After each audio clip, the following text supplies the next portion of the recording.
South India shopping మాల్లో block buster ఆషాఢం number 1 kilo sale.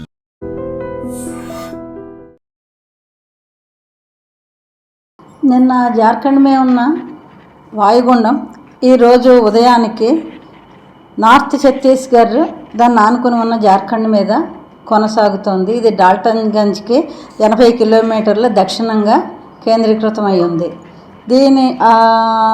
ఇది westward డైరెక్షన్లో మూవ్ అయ్యి నిదానంగా నార్త్ ఛత్తీస్గఢ్ని క్రాస్ అయ్యి ఈస్ట్ మధ్యప్రదేశ్లోకి ప్రవేశిస్తుంది. ఈ ప్రయాణంలో భాగంగా అది రానున్న 24 గంటల్లో బలహీనపడే అవకాశం ఉంది. ఇంతేకాకుండా మన సౌత్ వెస్ట్ మాన్సూన్ కూడా చాలా బలంగా ఉండడం వలన మన ఆంధ్రాకి సంబంధించి వాతావరణ ఫోర్కాస్ట్ ఏ విధంగా ఉందంటే, నార్త్ కోస్టల్ ఆంధ్రప్రదేశ్కి చాలా చోట్ల వర్షాలు, ఉరుములతో కూడిన జల్లులు పడే అవకాశం ఉంది. తేలికపాటి నుండి ఒక మోస్తరు వర్షాలు పడతాయి, లేదా 1-2 చోట్ల ఉరుములతో కూడిన జల్లులు పడతాయి. అలాగే దక్షిణ కోస్తాకు వచ్చేసరికి అక్కడక్కడ తేలికపాటి నుండి ఒక మోస్తరు వర్షాలు పడతాయి, లేదా 1-2 చోట్ల ఉరుములతో కూడిన జల్లులు పడతాయి. అంతేకాకుండా అల్లూరి సీతారామరాజు, ఏలూరు జిల్లాల్లో ఈరోజు ఎక్కడైనా 1-2 చోట్ల భారీ వర్షం పడే అవకాశం ఉంది. అల్లూరి సీతారామరాజు, ఏలూరు జిల్లాల్లో ఎక్కడైనా 1-2 చోట్ల భారీ వర్షం పడే అవకాశం ఉంది. తర్వాత థండర్ స్టార్మ్స్ ఆంధ్ర అంతా కూడా ఎక్కడైనా 1-2 చోట్ల ఉండే అవకాశం ఉంది. ఉరుములతో కూడిన జల్లులు, ఉరుములు, మెరుపులు, బలమైన గాలులు వీస్తాయి. ఆ టైంలోనూ అలా జల్లులు పడే అవకాశం ఉంది. తర్వాత ఫిషర్మెన్కి వచ్చి ఉత్తర కోస్తాకి 45 నుండి 55 కిలోమీటర్ల వేగము, గస్టింగ్ టు 65 కిలోమీటర్ల వేగంతో గాలులు ఉండే అవకాశం ఉంది.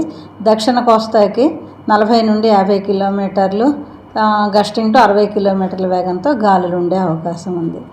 ఉత్తర కోస్తాకి 45 నుండి 55 కిలోమీటర్ల వేగంతో కోస్తా వెంబడి గాలులు వీచే అవకాశం ఉండడం వలన ఫిషర్మెన్కి, మత్స్యకారులకి వేటకు వెళ్ళవద్దని హెచ్చరించడమైంది.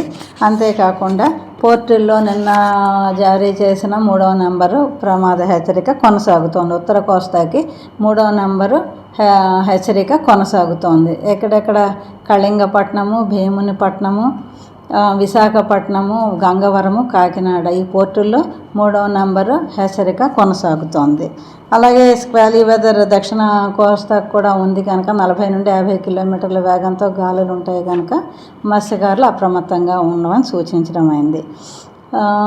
రైతులకు వచ్చి ఈరోజు కూడా అల్లూరు సీతారామరాజు జిల్లాలోను, ఏలూరు జిల్లాలోనూ కొంచెం భారీ వర్షం ఎక్కడైనా 1-2 చోట్ల పడే అవకాశం ఉండడం వలన వాళ్ళని కూడా అప్రమత్తంగా ఉండమని సూచించడం అయింది.